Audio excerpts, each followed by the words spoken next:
case briefs, and so much more. LSData's got what you're looking for.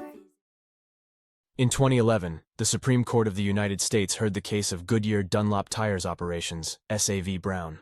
The case revolved around a fatal bus accident in France caused by a defective tire manufactured by a foreign subsidiary of Goodyear. Parents of two young soccer players from North Carolina who died in the accident filed a lawsuit in their home state against multiple Goodyear subsidiaries. The primary question was whether North Carolina had jurisdiction over these foreign subsidiaries. Goodyear USA did not contest the North Carolina court's jurisdiction.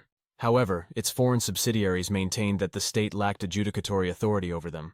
The plaintiffs argued that the subsidiaries should be amenable to suit in state court on claims unrelated to their activities in North Carolina. Consequently, the court was tasked with determining whether asserting jurisdiction over out-of-state corporations adhered to traditional notions of due process.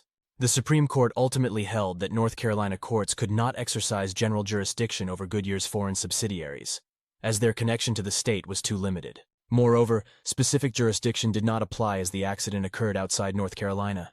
As a result, the court reversed the North Carolina Court of Appeals judgment. Case briefs, and so much more. LSData's got what you're looking for. Visit LSD.law, elevate your mind. Leave the stress of class.